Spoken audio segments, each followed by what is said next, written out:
कहानी का रुख सीधा साल 1962 की तरफ मुड़ता है, जहां प्रशांत महासागर की लहरों के बीच एंटोनिया ग्राजा नाम का एक आलीशान और बेहद विशाल समुद्री जहाज तैरता हुआ दिखाई देता है। इस आलीशान सफर पर करीब 600 मुसाफिर सवार थे जो न्यूयॉर्क की तरफ बढ़ रहे थे। जहाज के डेक पर एक शानदार जश्न का माहौल था, जहां लोग धुन पर थिरक रहे थे और एक खूबसूरत सिंगर अपनी आवाज का जादू बिखेर रही थी। चारों तरफ खुशियां बिखरी थीं, लेकिन वहां मौजूद किसी भी इंसान को इस बात का जरा भी अंदाजा नहीं था कि अगले ही पल उनकी जिंदगी एक खौफनाक मंजर में बदलने वाली है। तभी अचानक इंजन रूम में खड़े एक शख्स ने बेरहमी से एक भारी लीवर को ऊपर खींच दिया। जैसे ही वह लीवर ऊपर गया, वैसे ही पूरे जहाज में एक बेहद महीन और जानलेवा लोहे का तार सनसनाती हुई रफ्तार से फैल गया। रफ्तार इतनी तेज थी कि उस तार ने रास्ते में आने वाले हर इंसान को बीच से 2 टुकड़ों में काट डाला। सिर्फ एक ही पल में पूरा नजारा चीखों और लाशों के ढेर में तब्दील हो गया और हर तरफ सिर्फ और सिर्फ खून का सैलाब तैरने लगा। लेकिन हैरानी की बात यह थी कि तबाही के इस मंजर में भी केटी नाम की एक नन्ही बच्ची सुरक्षित बच गई, क्योंकि उसकी लंबाई कम होने की वजह से वह जानलेवा तार ठीक उसके सिर के ऊपर से सनसनाता हुआ निकल गया था। इसके बाद कहानी का सीन सीधा 40 साल आगे की तरफ शिफ्ट होता है, जहां कुछ लोग एक छोटी टग बोट की मदद से एक पुराने कबाड़ हो चुके जहाज को खींचने की कोशिश कर रहे थे। लेकिन तभी अचानक वह पुराना जहाज तेजी से पानी में समाने लगा। ये देखते ही रेस्क्यू टीम के कैप्टन ने बिना वक्त गंवाए अपनी जांबाज साथी मर्फी को उस मोटी रस्सी को काटने के लिए भेजा जिसने दोनों जहाजों को बांध रखा था, क्योंकि अगर वह कबाड़ जहाज डूब जाता तो उसका भारी वजन उनकी खुद की बोट को भी अपने साथ गहरे समंदर में खींच ले जाता। मर्फी जैसे ही उस डूबते हुए जहाज पर कदम रखती है, वैसे ही उसकी नजर नीचे के हिस्से में आई एक भयानक दरार पर पड़ती है, जिससे साफ था कि जहाज की हालत बेहद नाजुक हो चुकी है और पानी इतनी तेजी से अंदर भर रहा है कि यह जहाज सिर्फ अगले 5 मिनट में पूरी तरह डूबने वाला है। मर्फी ने तुरंत वायरलेस पर अपने लीडर को इस खतरे की खबर दी, जिसे सुनते ही लीडर ने उसे फौरन रस्सी छोड़कर वापस लौटने का हुक्म दे दिया, क्योंकि वह इस मिशन को यहीं छोड़ने का मन बना चुके थे। तभी टीम के 2 और साथी वहां पहुंचे और उन्होंने मर्फी पर जल्दी बाहर निकलने का दबाव बनाया। लेकिन तभी मर्फी ने अपनी जिद पकड़ ली, क्योंकि इस गुमनाम जहाज को ढूंढने के लिए उन्होंने समंदर की खाक छानते हुए पूरे 3 महीने बर्बाद किए थे। वह इतनी आसानी से इस खजाने को हाथ से जाने नहीं देना चाहती थी, इसलिए उसने बिना सोचे समझे सीधे खौलते हुए पानी में छलांग लगा दी। उसे देखते ही बाकी दोनों साथी भी वेल्डिंग टूल्स लेकर पानी के अंदर कूद पड़े और तीनों ने मिलकर मौत से लड़ते हुए उस दरार को पूरी तरह सील कर दिया। आखिरकार उनकी यह जिद काम आई और उन्होंने जहाज को डूबने से बचा लिया, जिसे बाद में बाजार में बेचकर उन्होंने मोटा मुनाफा कमाया। जब टीम का लीडर उस मोटी रकम को सब में बराबर बांट रहा था, ठीक उसी वक्त जैक नाम का एक अजनबी शख्स दूर खड़ा होकर उनकी हर बात को बड़े ध्यान से सुन रहा था। उसे समझ आ गया था कि ये लोग समंदर में खोए हुए जहाजों को ढूंढकर अमीर बनने का धंधा करते हैं। मौका पाकर जैक सीधे उनके लीडर के पास पहुंचा और उसने एक ऐसे जहाज का पता बताया जो किसी सोने की खदान से कम नहीं था। दरअसल जैक उसी बदनसीब जहाज एंटोनिया ग्राजा का जिक्र कर रहा था, जो आज से ठीक 40 साल पहले रहस्यमयी तरीके से गायब हो गया था। वही जगह जहां एक लवर खींचकर सैकड़ों मासूमों को मौत के घाट उतार दिया गया था। जहाज का नाम सुनते ही लीडर के भी होश उड़ गए, क्योंकि उसने भी इसकी गुमशुदगी के किस्से सुन रखे थे।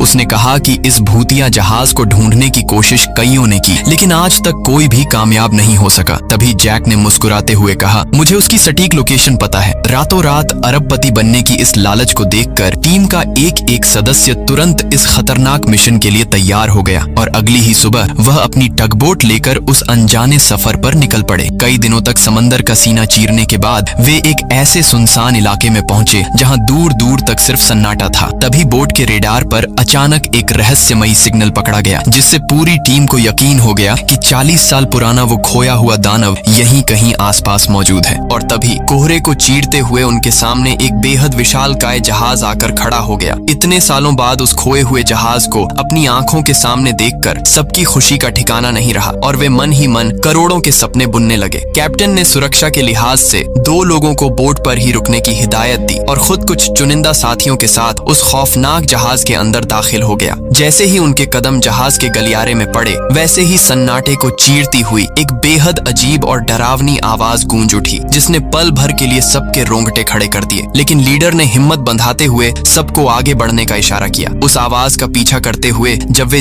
जहाज के मुख्य हॉल में पहुंचे तो वहां का नजारा देख हैरान रह गए। वहां लगी एक विशाल घड़ी की सुइयां 40 साल बाद भी टिक टिक कर चल रही थीं। लेकिन जैसे ही उन्होंने उसे गौर से देखा वैसे ही वह सुइयां अचानक एक जगह आकर थम गईं। इस अजीबोगरीब वाकये को नजरअंदाज कर जब वे जहाज के और अंदर गए तो वहां सिर्फ तबाही और बर्बादी का मंजर था। हर तरफ सड़ता हुआ लोहा और टूटा हुआ मलबा बिखरा पड़ा था। तभी अचानक पैरों के नीचे का फर्श टूट गया और टीम का एक मेंबर सीधे नीचे गिरने लगा। लेकिन ठीक उसी पल मर्फी ने बिजली की फुर्ती दिखाते हुए उसका हाथ थाम लिया। जब बाकी लोग उसे ऊपर खींचने की जद्दोजहद कर रहे थे तभी मर्फी की नजर नीचे के अंधेरे में गई जहां एक छोटी लड़की खड़ी थी। ये कोई और नहीं बल्कि साल 1962 के उस खूनी मंजर की इकलौती चश्मदीद केटी थी। लेकिन सबसे हैरान करने वाली बात यह थी कि 40 साल बीत जाने के बाद भी उसकी उम्र एक दिन भी नहीं बढ़ी थी, जिससे यह साफ हो चुका था कि वह कोई जिंदा इंसान नहीं बल्कि एक भटकती हुई रूह थी। मर्फी जैसे ही अपनी आंखें मटकाकर उसे दोबारा देखने की कोशिश करती है वैसे ही वह लड़की पलक झपकते ही हवा में गायब हो जाती है। किसी तरह उन्होंने अपने साथी को तो सुरक्षित ऊपर खींच लिया,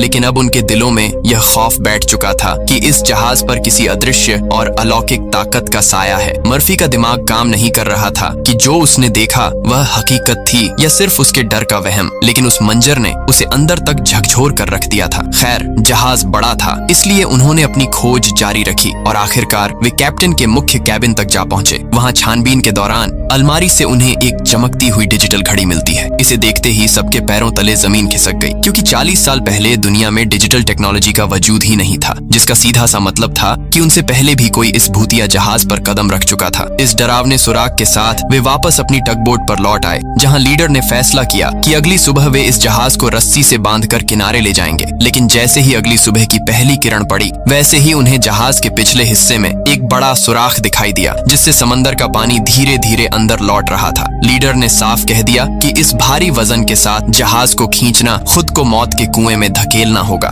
इसलिए प्लान को तुरंत बदला गया। तय हुआ कि पहले उस छेद को वेल्डिंग से बंद किया जाएगा, फिर पंप से पानी बाहर निकाला जाएगा और तब जाकर इसे खींचा जाएगा। इस काम के दौरान मर्फी रास्ता भटकती हुई जहाज के आलीशान स्विमिंग पूल के पास जा पहुंची। वहां का नजारा देखकर उसकी आंखें फटी की फटी रह गईं, क्योंकि पूल के आसपास की दीवारों पर गोलियों के अनगिनत निशान थे जो गवाही दे रहे थे कि यहाँ कभी बेरहमी से कत्लेआम मचाया गया था। मर्फी जैसे ही खौफ के मारे वहां से कदम पीछे हटाने लगी वैसे ही वह रहस्यमयी बच्ची अचानक दोबारा ठीक उसके सामने आकर खड़ी हो गई। इस अचानक हुए हमले से मर्फी इस कदर डर गई कि उसका संतुलन बिगड़ा और वह सीधे गहरे स्विमिंग पूल के अंदर जा गिरी। अब यह सिर्फ भूतिया साया नहीं था बल्कि कोई अदृश्य ताकत उनके साथ एक जानलेवा खेल खेल रही थी। जैसे ही मर्फी पानी के अंदर गिरी वैसे ही उसका सिर सीधे पूल के पक्के फर्श से जा टकराया और पानी का रंग उसके बहते हुए खून से लाल होने लगा। लेकिन सबसे ज्यादा रोंगटे खड़े कर देने वाली बात तो यह थी कि वह स्विमिंग पूल मर्फी के खून को इस कदर सोख लेता है जैसे वह बेजान पूल ना होकर खुद कोई जिंदा और भूखा शैतान हो। मर्फी खौफ के मारे जैसे ही ऊपर की तरफ देखती है वैसे ही वह रहस्यमयी बच्ची वहां से गायब मिलती है और उसकी जगह अचानक टीम का साथी जैक खड़ा दिखाई देता है। वे दोनों बिना वक्त गंवाए तुरंत वहां से आगे बढ़ जाते हैं, लेकिन जैसे ही उनके कदम वहां से हटते हैं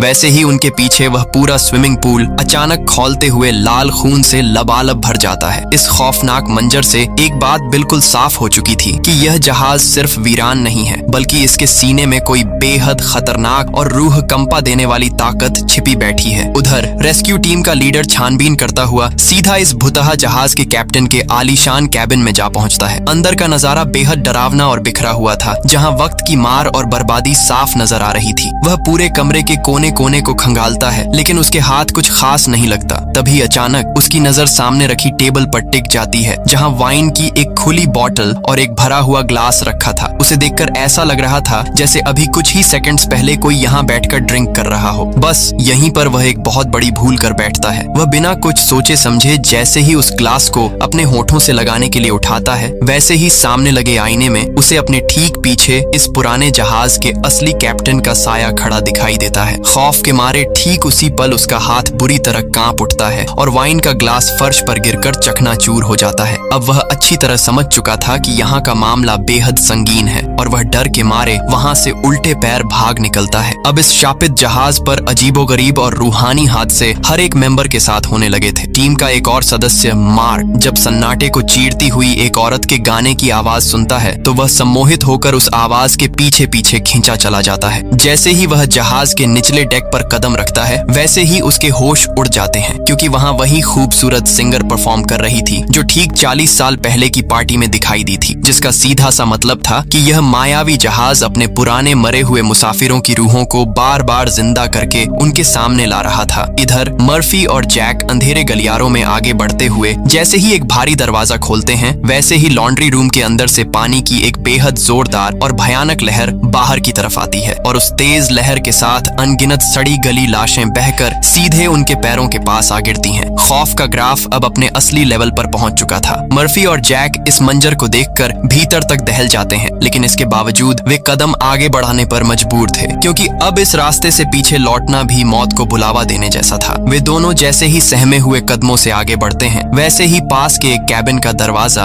अपने आप चरमराते हुए खुल जाता है। अंदर दाखिल होते ही जैक की नजर एक विंटेज लग्जरी कार पर पड़ती है और उसका चेहरा खुशी से खिल उठता है, क्योंकि उसे इस बर्बादी में भी सिर्फ और सिर्फ पैसा नजर आ रहा था। लेकिन मर्फी की छठी इंद्री उसे बार बार चेतावनी दे रही थी कि यहाँ कुछ बहुत गलत चल रहा है और वह वहाँ से तुरंत निकल जाना चाहती थी। तभी अचानक उन्हें बगल वाले बंद कमरे में कुछ सरसराहट महसूस होती है। वे हिम्मत जुटाकर जैसे ही वहाँ से पुराना मलबा हटाते हैं वैसे ही अंदर का नजारा देखकर उनकी आंखें फटी की फटी रह जाती हैं, क्योंकि वहाँ शुद्ध सोने की ईंटों से भरा एक संदूक रखा हुआ था। मर्फी बिना एक पल की देरी किए पूरी टीम को वायरलेस पर वहाँ बुला लेती है। जब सब वहाँ पहुँचते हैं तो छानबीन में पता चलता है कि वहाँ ऐसे एक दो नहीं बल्कि पूरे 9 संदूक मौजूद थे और हर एक संदूक के अंदर सोने की 28 चमचमाती हुई ईंटें महफूज रखी थीं। करोड़ों के इस खजाने को देखते ही पूरी टीम का दिमाग घूम जाता है। उन्हें लगने लगता है कि उनकी किस्मत रातों रात बदल चुकी है और वे अरबपति बन चुके हैं, लेकिन यही उनकी जिंदगी की सबसे जानलेवा भूल साबित होने वाली थी। लालच और समझदारी के बीच जंग छिड़ती है और वे फैसला करते हैं कि अब इस मनहूस जहाज को यहीं छोड़ दिया जाए और सिर्फ इस सोने को लेकर तुरंत यहाँ से रफू चक्कर हो जाएं। वे फटाफट सारा सोना अपनी टगबोट पर लाद देते हैं और वहाँ से निकलने की आखिरी तैयारी में जुट जाते हैं। उधर उनकी टगबोट का कैप्टन नीचे इंजन रूम में सफाई कर रहा था, लेकिन तभी अचानक बंद सिलेंडर का वाल्व अपने आप घूम जाता है और जहरीली गैस तेजी से लीक होने लगती है। ध्यान देने वाली बात यह थी कि यह कोई मामूली हादसा नहीं था, बल्कि यह किसी अदृश्य और अलौकिक ताकत की सोची समझी साजिश थी। ठीक उसी समय जहाज के डेक पर मर्फी को एक बार फिर वही नन्ही बच्ची यानी केटी दिखाई देती है। केटी जैसे ही मर्फी को कोई बड़ी चेतावनी देने के लिए उसकी तरफ दौड़ती है वैसे ही हवा में उभरा एक साया अचानक उसे दबोचकर अंधेरे में नीचे की तरफ खींच लेता है। इस मंजर से साफ था कि वह मासूम बच्ची उनकी मदद तो करना चाहती थी, लेकिन इस जहाज का असली शैतान उसे ऐसा करने से रोक रहा था। ठीक उसी पल बेखबर कैप्टन जैसे ही टगबोट का इंजन स्टार्ट करता है वैसे ही लीक हो रही गैस उस चिंगारी को पकड़ लेती है। एक पल के भीतर एक इतना जोरदार और भयानक धमाका होता है कि उनकी पूरी टगबोट के परखच्चे उड़ जाते हैं और कैप्टन यहीं पर जलकर खाक हो जाता है। सिर्फ एक झटके में पूरी बाजी पलट चुकी थी। अब उनके पास समंदर से भागने का कोई जरिया नहीं बचा था और वे सब के सब गहरे समंदर के बीचों बीच इस भयानक लावारिस और भूतिया जहाज के पिंजरे में हमेशा के लिए कैद हो चुके थे। हर एक चेहरे पर मौत का खौफ साफ नजर आ रहा था, क्योंकि अब यह मिशन किसी खजाने की खोज नहीं बल्कि जिंदा बचने का एक खूनी खेल बन चुका था। इसी कशमकश के बीच मार्क अपनी मंगेतर की तस्वीर को देखकर फूट फूट कर रोने लगता है। महज 2 हफ्ते बाद उसकी शादी होने वाली थी और अब उसे यकीन हो चला था कि वह इस मौत के कुएं से कभी जिंदा बाहर नहीं निकल पाएगा। इसी बेबसी और फ्रस्ट्रेशन में आकर वह जहाज पर रखी सालों पुरानी शराब को गटकने लगता है, जो कि इस माहौल में उसका सबसे घटिया और आत्मघाती फैसला था, क्योंकि इस मनहूस जगह की हर एक चीज पहले से ही मौत के जाल की तरह बिछी हुई थी। दूसरी तरफ मर्फी बार बार केटी की रूह को देखने की वजह से मानसिक रूप से टूट रही थी, लेकिन इस बार वह सिर्फ डर कर भागने वाली नहीं थी बल्कि वह इस भुतहा रहस्य की आखिरी तह तक पहुंचना चाहती थी। वह जहाज के पुराने डॉक्यूमेंट्स और मुसाफिरों की लिस्ट को खंगालती है, जहां उसे पता चलता है कि उस बच्ची का असली नाम वाकई केटी ही है। सुरागों का पीछा करते करते वह आखिरकार केटी के उस पुराने कमरे के सामने जा पहुंचती है, जहां से इस जहाज के खूनी इतिहास का सबसे बड़ा सच बाहर आने वाला था। मर्फी जैसे ही कांपते हाथों से वहां बनी अलमारी के दरवाजे को खोलती है वैसे ही अंदर का मंजर देखकर उसके हलक से चीख निकल जाती है, क्योंकि इतने साल बीत जाने के बाद भी केटी का बेजान शरीर बिल्कुल उसी हालत में वहां पड़ा हुआ था। यह अपने आप में एक खौफ खौफनाक और दिल दहला देने वाली बात थी। मर्फी किसी तरह अपनी हिम्मत समेटती है और केटी के शव के गले से एक पुराना लॉकेट निकाल लेती है। वह जैसे ही उस लॉकेट को खोलती है वैसे ही उसके अंदर केटी की उसके माता पिता के साथ एक मुस्कुराती हुई तस्वीर दिखाई देती है। मर्फी अभी इस तस्वीर को देख ही रही होती है कि तभी अचानक सन्नाटे को चीरती हुई केटी की रूहानी आवाज गूंजती है, लॉकेट को बंद मत करो।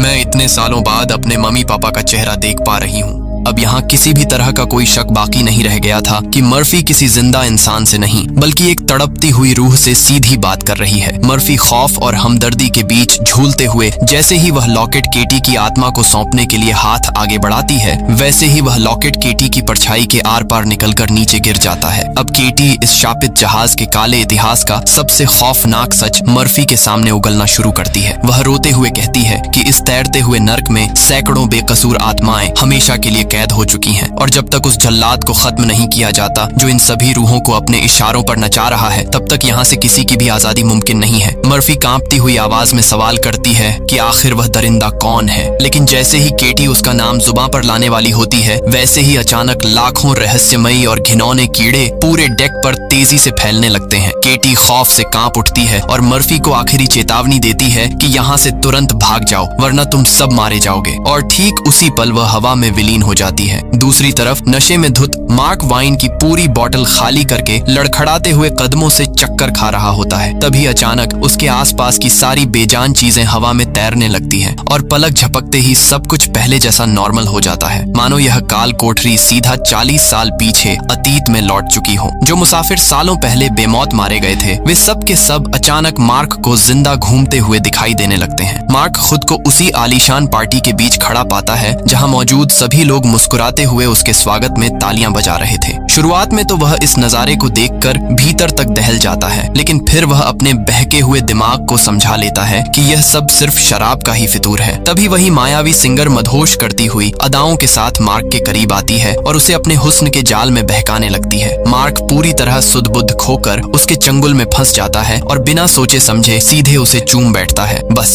यहीं से वह सिंगर उसे मौत के एक अंधेरे कुएं की तरफ ले जाने लगती है। वह दौड़ती हुई फर्श के एक टूटे हुए किनारे पर जाकर रुकती है और मार्क को अपनी तरफ बुलाती है। जैसे ही मार्क वासना के जाल में अंधा होकर एक कदम आगे बढ़ाता है वैसे ही पैरों के नीचे का खोखला फर्श भर भरा कर टूट जाता है और वह सीधे सैकड़ों फीट नीचे गिरकर तड़प तड़प कर दम तोड़ देता है। दरअसल यह भूतिया जहाज लोगों के दिमाग से एक शातिर चाल खेलता है और उन्हें खुद अपनी ही मौत का रास्ता चुनने पर मजबूर कर देता है। अब कहानी का रुख एक बार फिर रेस्क्यू टीम के लीडर की तरफ मुड़ता है जो कैप्टन के वीरान कमरे में सहमा हुआ बैठा था। तभी अचानक टेबल पर रखी वाइन की बोतल अपने आप हवा में हिलने लगती है और कुछ ही सेकंड्स के भीतर इस जहाज के पुराने कैप्टन का भूतिया साया ठीक उसके सामने आकर खड़ा हो जाता है। लीडर खौफ के मारे अपनी सीट से उछल पड़ता है। कैप्टन की वह रूह खुद वाइन ग्लास में शराब उड़ेलती है और उसे पीने का इशारा करती है और साथ ही उसके सामने लॉरेलाई नाम के एक दूसरे समुद्री जहाज की पुरानी तस्वीर रख देती है। कैप्टन का भूतिया साया लीडर को इस तबाही का असली राज बताते हुए कहता है कि सालों पहले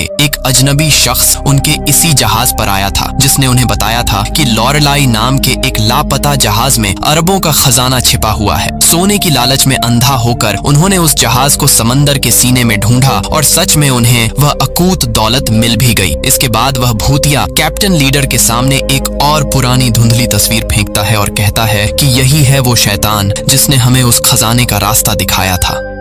मगर जैसे ही टीम लीडर की नजर उस तस्वीर पर पड़ती है वैसे ही उसके पैरों तले की जमीन खिसक जाती है, क्योंकि उस 40 साल पुरानी ब्लैक एंड व्हाइट तस्वीर में कोई और नहीं बल्कि उनके साथ आया जैक मुस्कुरा रहा था। अब दिमाग में शक का कोई दायरा बाकी नहीं बचा था, क्योंकि अगर कोई शख्स 40 साल बाद भी बिल्कुल वैसा का वैसा ही दिख रहा हो तो वह हार्ड मांस का इंसान तो कतई नहीं हो सकता। लीडर का दिमाग बिजली की तेजी से काम करता है और वह समझ जाता है कि जैक कोई इंसान नहीं बल्कि इंसानी खाल में छिपा एक बेहद खूंखार और नरभक्षी शैतान है। वह चिल्लाता है कि हमें इसी वक्त इस नर्क से बाहर निकलना होगा और वह अपने बाकी बचे साथियों को इस खतरे से आगाह करने के लिए कमरे से बाहर भागता है। लेकिन जैसे ही वह गलियारे में पहुंचता है वैसे ही उसके सामने वही कैप्टन आकर खड़ा हो जाता है जो कुछ ही देर पहले टगबोट के धमाके में जलकर राख हो चुका था। वह मरे हुए साथी की रूह अचानक एक खूंखार रूप लेकर लीडर पर टूट पड़ती है। लीडर अपनी जान बचाने के लिए पूरी ताकत से भागता है और ठीक उसी समय मर्फी वहां पहुंच जाती है। है। मर्फी को देखते ही वह डरावनी रूह अचानक हवा में गायब हो जाती है। लेकिन कहानी में ट्विस्ट अभी बाकी था। लीडर इस कदर खौफ के साए में आ चुका था कि पागलपन के दौरे में उसे मर्फी का मासूम चेहरा भी उसी खूनी रूह जैसा दिखाई देने लगता है। वह पूरी तरह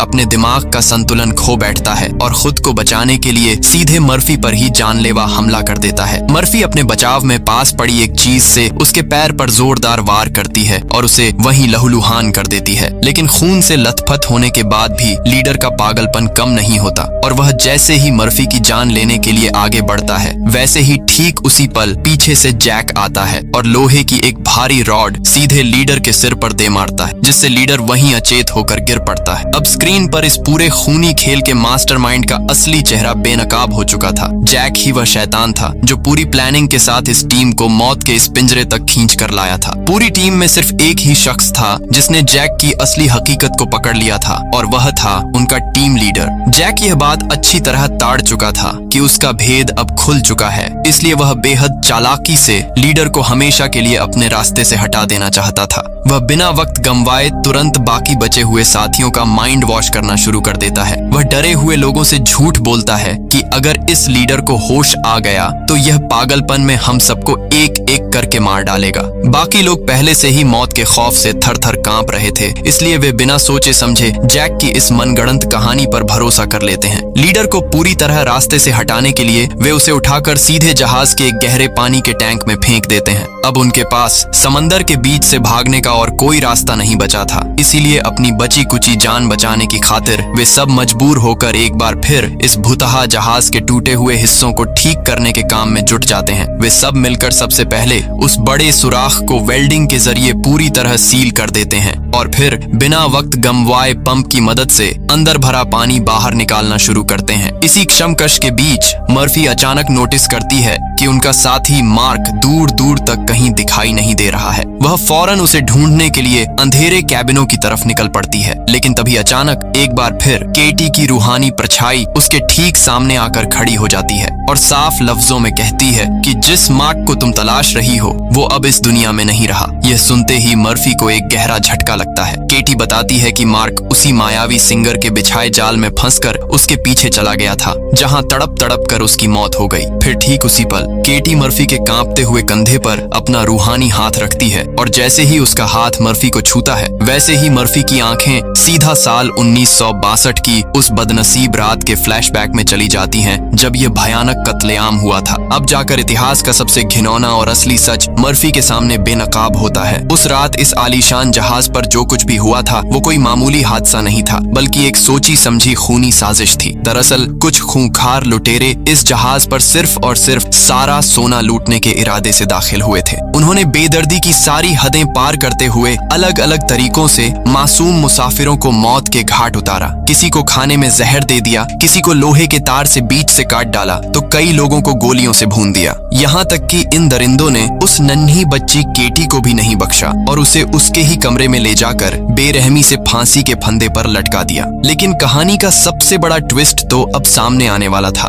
इस पूरे नरसंहार के पीछे कोई और नहीं बल्कि वही लेडी सिंगर थी जो शुरुआत में स्टेज पर अपनी आवाज का जादू बिखेर रही थी। वही उस समय की असली मास्टरमाइंड थी। उसने अपने आदमियों के साथ मिलकर पूरे जहाज के मुसाफिरों को तड़पा तड़पा कर मार डाला ताकि सारा का सारा सोना सिर्फ उनका हो जाए। यहाँ तक कि इस जहाज का एक गद्दार ऑफिसर भी उस लेडी सिंगर के साथ मिला हुआ था, जिसने सिंगर के एक इशारे पर अपने ही वफादार साथियों की पीठ में छुरा घोंप दिया। लेकिन जैसे ही उस ऑफिसर ने काम खत्म करके पीछे मुड़कर देखा, वैसे ही उस लालची लेडी सिंगर ने बिना तरस खाए उसके सीने में भी गोली दाग दी, क्योंकि वह उस बेशकीमती सोने का एक छोटा सा हिस्सा भी किसी और के साथ शेयर नहीं करना चाहती थी। पूरा का पूरा खजाना सिर्फ उसका होना चाहिए था। मगर पाप का घड़ा यहीं खत्म नहीं होता। तभी अचानक अंधेरे से निकलकर एक और रहस्यमय शख्स सामने आता है, जो असल में इस पूरे खूनी खेल का सबसे बड़ा और असली आका था। वह खामोशी से आगे बढ़ता है और उस लेडी सिंगर को लोहे की भारी चेन से हवा में लटकाकर तड़पाते हुए मार डालता है। केटी की मदद से मर्फी इस खौफनाक इतिहास का एक एक पन्ना अपनी आंखों से देख लेती है और जैसे ही वह उस असली मास्टरमाइंड का चेहरा पहचानती है, वैसे ही डर के मारे उसके होश उड़ जाते हैं, क्योंकि वह हत्यारा कोई और नहीं बल्कि उनके साथ आया वही जैक था। अब जाकर जैक का पूरा शैतानी प्लान मर्फी के दिमाग में बिल्कुल साफ हो जाता है। ये शापित जहाज धीरे धीरे समंदर में डूब रहा था और इसे दोबारा तैरने लायक बनाने के लिए जैक को कुछ प्रोफेशनल और एक्सपर्ट लोगों की जरूरत थी। चूंकि जैक खुद यह वेल्डिंग और रिपेयरिंग का काम अकेले नहीं कर सकता था, इसलिए उसने खजाने का लालच देकर इन मासूमों को मौत के इस कुएं में फंसाया था। और अब जब जहाज लगभग ठीक हो चुका था तो ये लोग उसके लिए पूरी तरह बेकार हो चुके थे। यानी अब इन सबको एक एक करके ठिकाने लगाने का वक्त आ चुका था। ये सच समझते ही मर्फी को तुरंत अपनी सबसे बड़ी भूल का एहसास होता है कि उसने इसी बहरूपीय जैक के बहकावे में आकर अपने ही बेकसूर टीम लीडर को उस गहरे पानी के टैंक में कैद कर दिया था। वह पागलों की तरह भागकर उसे बचाने के लिए टैंक के पास पहुंचती है, लेकिन तब तक बहुत देर हो चुकी होती है। वह टैंक ऊपर तक बर्फीले पानी से लबालब भर चुका था और उनका कैप्टन तड़प तड़प कर दम तोड़ चुका था। मर्फी पूरी ताकत से उस टैंक का मजबूत शीशा तोड़ने की नाकाम कोशिश करती है, लेकिन सब बेकार साबित होता है। अब हालात पूरी तरह मर्फी के खिलाफ हो चुके थे। उनका लीडर मारा जा चुका था, मार्क का खेल खत्म हो चुका था और बाकी बचे साथी भी मौत के मुहाने पर खड़े थे। मर्फी बिना एक सेकंड गंवाए तुरंत अपनी टीम के आखिरी साथी डॉज को ढूंढ निकालती है और उसे इस भुतहा जहाज का पूरा सच हूबहू बता देती है कि जैक कोई इंसान नहीं है, वह एक डीमन है। उसे देखते ही सीधे गोली मार देना, ये इस पूरे मिशन में उनकी टीम की तरफ से उठाया गया पहला सही कदम था। इसके बाद मर्फी बाकी बचे हुए साथियों को अलर्ट करने के लिए आगे बढ़ जाती है। मर्फी जैसे ही वहां से निकलती है, वैसे ही अंधेरे गलियारे से निकलकर जैक सीधे डॉज के सामने आ खड़ा होता है। डॉज बिना कोई लापरवाही दिखाए तुरंत अपनी गन तान कर उसे वहीं रोक देता है। इस बार डॉज कोई गलती नहीं करता, वह सीधे एक्शन लेने के मूड में था। जैक अपनी चिकनी चुपड़ी बातों में उलझाकर उससे गन छीनने की नाकाम कोशिश करता है, लेकिन इस बार उसकी यह शैतानी चाल धरी की धरी रह जाती है। डॉज उसकी चालाकी को ताड़ जाता है और बिना एक पल गंवाए सीधे ट्रिगर दबा देता है। गोली लगते ही जैक का शरीर पीछे की तरफ गिर पड़ता है। डॉज अपनी तरफ से पूरा तसल्ली करने के लिए जैक की बेजान बॉडी के पास जाता है और यह सोचकर वहां से आगे बढ़ जाता है कि जैक का काम तमाम हो चुका है, जबकि हकीकत यह थी कि वह शैतान अभी भी जिंदा था। उधर मर्फी जिस दूसरे साथी को ढूंढने के लिए जहाज के निचले हिस्से में गई थी, वह उसे ठंडे पानी में मरा हुआ पाती है। अब पूरी तस्वीर शीशे की तरह साफ हो चुकी थी। टीम के लगभग सभी लोग बेमौत मारे जा चुके थे और इस खूनी टापू पर सिर्फ मर्फी और डॉज ही जिंदा बचे थे। अब मर्फी एक बड़ा फैसला लेती है कि इस इंसानी खाल वाले शैतान को रोकने का सिर्फ एक ही रास्ता है। इस पूरे भूतिया जहाज को हमेशा हमेशा के लिए नामो निशान से मिटाना होगा। वह बिना देर किए पूरे जहाज के कोने कोने में भारी बॉम्ब्स लगाना शुरू कर देती है। तभी वहां डॉज दौड़ता हुआ आता है और राहत की सांस लेते हुए कहता है कि मैंने जैक को हमेशा के लिए सुला दिया है। मर्फी तुरंत उसे टोकते हुए चिल्लाती है कि तुम गलत हो डॉज, जैक कोई इंसान नहीं बल्कि एक नरभक्षी डीमन है, वो इतनी आसानी से नहीं मरने वाला। फिर मर्फी अपने असली इरादे को जाहिर करते हुए कहती है कि हमें इस पूरे जहाज को बारूद से उड़ाना ही पड़ेगा, वरना यह शैतान फिर किसी और बेकसूर टीम को अपने जाल में फंसाएगा और साथ ही इस धमाके से यहाँ सदियों से फंसी हुई बेकसूर आत्माएं भी हमेशा के लिए आजाद हो जाएंगी। मगर अफसोस, इतने कत्लेआम को देखने के बाद भी डॉज का दिमाग फिर से सोने के लालच में अंधा हो जाता है। वह गुस्से से तमतमाते हुए कहता है कि अगर तुमने इस जहाज को उड़ा दिया तो सारा सोना भी समंदर की गहराइयों में दफन हो जाएगा और हम खाली हाथ लौटेंगे। वाकई मौत को बिल्कुल सामने देखने के बाद भी अगर कोई शख्स सोने के पीछे पड़ा हो तो वह खुद अपनी मौत के वारंट पर साइन कर रहा था। मर्फी उसे दो टूक शब्दों में साफ जवाब देती है कि यह सोना असली नहीं है डॉज, ये सिर्फ उस शैतान का बिछाया हुआ एक जाल है जिसे हम कभी हासिल नहीं कर पाएंगे। और वह अपने फैसले पर चट्टान की तरह अड़ी रहती है कि जहाज को उड़ाना ही एकमात्र रास्ता है। अब जैक को भी अच्छी तरह समझ आ जाता है कि मर्फी के कदम अब रुकने वाले नहीं हैं। तभी अचानक जैक अपनी इंसानी खाल को उतार कर अपना असली खौफनाक और डरावनी रूहानी वजूद सबके सामने जाहिर कर देता है। और तभी कहानी का सबसे बड़ा झटका लगता है जब जैक हंसते हुए कहता है कि जिस डॉज से तुम इतनी देर से बहस कर रही हो वो तो बहुत पहले ही मारा जा चुका है। यानी मर्फी जिस डॉज से बात कर रही थी वो भी जैक का बनाया हुआ एक मायावी भ्रम और एक तड़पती हुई आत्मा थी। अब जैक अपने काले वजूद का पूरा सच मर्फी के सामने खोलता है और कहता है, तुम और मैं बिल्कुल एक जैसे हैं मर्फी। जैसे तुम समंदर में भटके हुए लावारिस जहाज ढूंढती हो, ठीक वैसे ही मैं इस दुनिया से भटकी हुई गुनहगार आत्माओं को इकट्ठा करता हूँ। वह यह भी कबूल करता है कि सदियों पहले वह भी एक मामूली इंसान था, लेकिन उसने इतने घिनौने पाप किए कि खुद यमदूत ने उसे यह खौफनाक सजा दे दी। अब उसका एकमात्र काम है लोगों की रूहों को कैद करना, जिसके लिए यह भूतिया जहाज उसका सबसे बड़ा जाल है। फिर वह सीधे मर्फी के सामने एक जानलेवा डील रखता है कि मैं नहीं चाहता कि तुम मेरे इस सदियों पुराने सिस्टम को नष्ट करो, तुम चुपचाप यहाँ से जिंदा चली जाओ, मैं तुम्हें खरोंच तक नहीं आने दूंगा, लेकिन बदले में इस जहाज को मत उड़ाना। ध्यान देने वाली बात यह थी कि यह जैक की कोई दया नहीं थी, बल्कि खुद के वजूद को बचाने की एक आखिरी छटपटाहट थी। मगर मर्फी बिना डरे उसकी इस डील को लात मार देती है और यही उसका जिंदगी का सबसे बेहतरीन फैसला था, क्योंकि अगर वह मान जाती तो मौत का यह पहिया कभी नहीं थमता। गुस्से में आकर जैक लोहे की एक भारी रॉड से मर्फी पर जोरदार हमला करके उसे जमीन पर गिरा देता है और उसे हमेशा के लिए खामोश करने के लिए आगे बढ़ता है। लेकिन ठीक उसी पल मर्फी अपनी जिंदगी का आखिरी और सबसे बड़ा दांव खेलती है। वह जमीन पर पड़े पड़े ही सीधे बॉम्ब के रिमोट के ट्रिगर पर निशाना मारती है और बिना पीछे मुड़े सीधे समंदर के खौलते पानी में छलांग लगा देती है। रिमोट का बटन दबते ही पूरे जहाज पर एक के बाद एक कई जोरदार और भयानक ब्लास्ट होते हैं। आग की लपटें आसमान को छूने लगती हैं और वह विशालकाय दानव एंटोनिया ग्राजा धीरे धीरे समंदर के सीने में समाने लगता है। लेकिन मर्फी खुद भी इस चक्रव्यूह में फंस जाती है। पानी के गहरे सन्नाटे में उसकी सांसें धीरे धीरे उसका साथ छोड़ रही थीं और बाहर निकलने का कोई रास्ता नजर नहीं आ रहा था। तभी अचानक अंधेरे को चीरती हुई नन्ही केटी की रूहानी परछाई एक बार फिर उसके पास आती है। वह मर्फी का हाथ थामती है और उसे खींचते हुए पानी की सतह की तरफ ले जाने लगती है। इसी डूबते हुए मंजर के बीच मर्फी अपनी आंखों से देखती है कि इस शापित जहाज पर जितने भी सैकड़ों सालों से मुसाफिर कैद थे, वे सब के सब रोशनी का रूप लेकर इस नर्क से हमेशा के लिए आजाद हो रहे थे। अब जाकर असली कहानी का पर्दा उठता है कि इस जहाज की हर एक रूह जैक के खूनी कंट्रोल में थी, सिवाय छोटी केटी के, क्योंकि केटी की आत्मा पूरी तरह पवित्र और निष्पाप थी, जिसे चाहकर भी वह शैतान पूरी तरह अपने वश में नहीं कर पाया था। और यही वजह थी कि वह बच्ची बार बार मर्फी की ढाल बनकर उसकी मदद कर रही थी। किसी तरह मर्फी समंदर की सतह पर पहुंचती है और मलबे के एक तैरते हुए बॉक्स को पकड़कर लहरों के सहारे जिंदगी की भीख मांगती रहती है, जहां आखिरकार पास से गुजर रहा एक दूसरा जहाज उसे सुरक्षित बचा लेता है। अब देखने वाले को लगता है कि कहानी का एक सुखद अंत हो चुका है और शैतान का खात्मा हो गया है। लेकिन इस फिल्म का सबसे रोंगटे खड़े कर देने वाला असली ट्विस्ट तो अब आने वाला था। जब मर्फी एम्बुलेंस के अंदर स्ट्रेचर पर लेटी होती है, वैसे ही वह भारी मन से कांच की खिड़की से बाहर की तरफ झांकती है और बाहर का नजारा देखते ही ठीक उसी पल उसका दिमाग पूरी तरह हिल जाता है, क्योंकि सामने सड़क पर कोई और नहीं बल्कि वही जैक बिल्कुल जिंदा और सलामत खड़ा था। वह बड़े आराम से उसी सोने की ईंटों से भरे बक्से को एक दूसरे नए आलीशान जहाज के अंदर लोड करवा रहा था, जिसका सीधा सा मतलब यह था कि जहाज भले ही डूब गया हो और रेस्क्यू टीम के लोग भले ही बेमौत मारे गए हों, लेकिन जैक का यह शैतानी सिस्टम आज भी नहीं टूटा था। जैक फिर से वही खूनी खेल दोहराएगा। वह नए लोगों को खजाने का लालच दिखाएगा, उन्हें इस मौत के जाल में फंसाएगा, उन्हें बेरहमी से मारेगा और उनकी रूहों को हमेशा के लिए कैद कर लेगा। यानी मर्फी ने अपनी जान पर खेलकर एक भूतिया जहाज को तो खत्म कर दिया, लेकिन मौत का यह तांडव आज भी जारी है। और इसी खौफनाक और अधूरी दास्तान के साथ ये कहानी यहीं पर खत्म हो जाती है। तो दोस्तों, ये थी गोस्ट शिप की वो बदकिस्मत दास्तान, जहां इंसान का लालच ही उसकी मौत का सबसे बड़ा जरिया बन गया। पर याद रखिए, इस समंदर के सीने में ऐसे कई खौफनाक राज आज भी दफन है, जहां से लौट कर आना नामुमकिन है। अगर कहानी पसंद आई हो तो वीडियो को लाइक और चैनल को सब्सक्राइब जरूर करना। मिलते हैं अगली वीडियो में एक और ऐसी ही रूह कंपा देने वाली दास्तान के साथ। तब तक के लिए अलविदा।